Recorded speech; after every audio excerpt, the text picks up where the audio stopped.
So what he began to see was that Christianity, in a way, offers a cure to people that don't think they have a disease. Right? Christianity offers healing to people that don't think they're sick. So in a gentle way, what Lewis wants to do is to help convince us that we have a problem. And he does this in a very simple way. He wants to help us understand, right? Number one, that there is a moral law, and number two, that we're on the wrong side of it. But he begins in a very easy, kind of homespun manner. Right? Everyone has heard people quarreling, he puts it. Right? And he says, when we argue with one another, we don't simply yell, we don't simply fight, but we appeal to standards.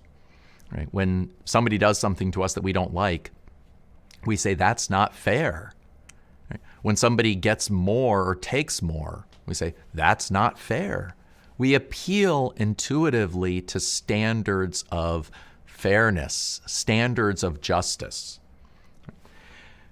One of the things that Lewis says in this beautiful essay that he writes called A Meditation in a Toolshed, he raises a distinction for us that I think is very important for us to understand what Lewis is trying to do in helping us to recover a sense of the moral law.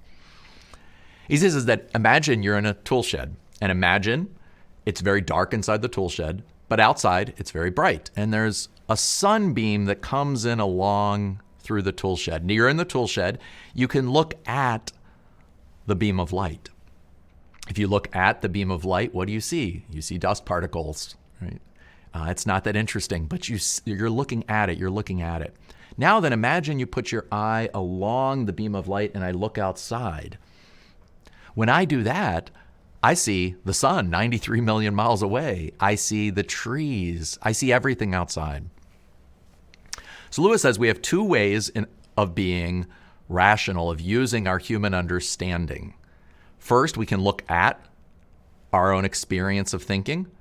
We can look at our own experiences, or we can look along our experiences. And Lewis suggests that in the modern world, we've become very focused on looking at our experiences and no longer looking along them.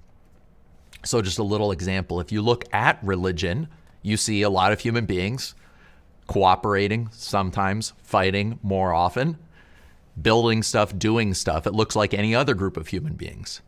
But if you look along religion, you don't see human beings, you see God. So when we think about the moral law, what Lewis is trying to do is to get us to stop looking at the moral law as though we can look at it from the outside. Because when you look at the moral law from the outside, what you see is human beings often talk about it and rarely practice it. It almost begins to seem vague, weak, thin. We almost begin to think maybe there's no such thing as a moral law if human beings are so poor at keeping it. But instead, he says, what if we look along our own experience? If we look along our experience, morality really is kind of the experience through which we see the entire world. Right? Just try to imagine any of your interior conversations with yourself. Right? We're constantly judging other people and constantly saying, oh, that other person did well, or, oh, I can't believe that other person did that. Often we talk about it, but even when we don't talk about it, we're always thinking about it. So Lewis wants to say it's not that we reason to morality based upon our observations of what human beings do. It's all of our action, thinking, reasoning comes from morality. So again, that major distinction between looking at and looking along, Lewis will use it many times to help us recover a deeper sense of the kind of depth and richness of human experience.